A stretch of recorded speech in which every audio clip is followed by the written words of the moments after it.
Hi class, my name is Lara Spieler and I want to talk to you today about the protests that are going on in Venezuela. Approximately 1 year after the death of the late President Hugo Chavez, the new President Maduro has been in office and protests have begun. They started with students with a large majority backing of the middle class and an opposition group called MUD, which stands for Mesa de Unido Democrático, the Table of the United Democrats. And they're led by Leopoldo Lopez, who was a former mayor, and he is the leading figure in this movement. Protesters have been throwing stones at police officers and motorcyclists. They've been banging empty pots that symbolizes the food shortage and their hunger. They've been setting up barriers in the road with barbed wire, TVs, pretty much anything they can find. And riots have turned violent against police and office supporters and motorcyclists. There's been the use of a lot of tear gas. The protesters have been able to fight the effects of the tear gas by putting Maalox, which is like a Pepto-Bismol, all over their body and soaking bandanas in it and covering their face and their mouths with it.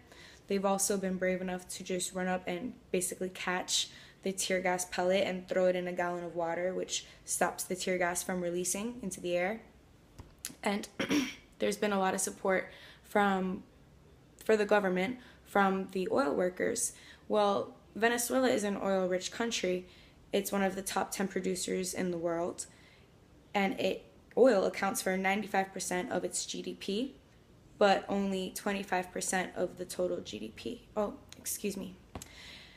accounts for 95% of the country's income, but only 25% of the total GDP. And the GDP per capita in Venezuela is less than $13,000 a year. The inflation recently has topped 57%, the highest in the world, leaving many businesses in the red and higher consumer prices and food shortages. Food shortages are in basic needs such as milk, flour, toilet paper, bread, chicken, beef, and the demonstrators are claiming that the problem is because of the government and because of high dependence on imports. The demonstrations vary widely. The use of social media and the international press has led to screened television and the suspension of internet use. SOS Venezuela is a form of protest which can be seen here in the States a lot. That's how I first learned about what was going on in Venezuela. I had seen the word SOS Venezuela written on the back of multiple cars, and went on Facebook and found out that it's a huge movement on Facebook. Basically supporting this revolution is the reason why the government decided to stop all internet use over there.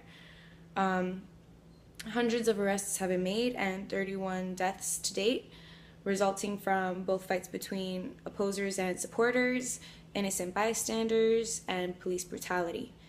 Well, because police brutality has been involved in the protests, these human rights violations are now under investigation, and the UN has stepped in and made a statement against the government, claiming that it needs to support the people.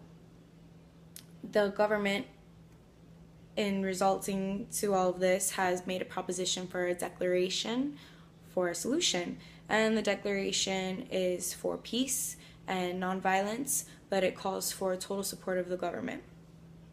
And this has been unaccepted by President Obama in the United States, Panama, and Canada. Canada even went as far to stop all flights in and out of Venezuela from Air Canada due to civil unrest.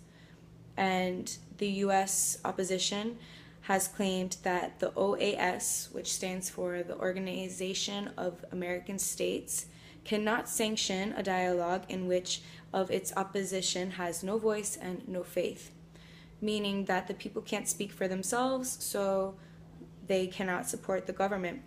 And it's true. I mean, the people have been told that they need to support the government in this new declaration if they want peace, but how are they supposed to support a government that has led them to where they are right now, which is no money to buy food, no food to buy, no internet, which I mean, people need the internet for a lot of things. I use my maps and my phone for everything these days. They have a high crime rate, which they've always had, but it's getting worse now. And listening to the government has led them to where they are now. So hopefully, if the revolution continues, they can find a peaceful way and stop the violence and make sure there's no more deaths. That's about it. Thanks for listening.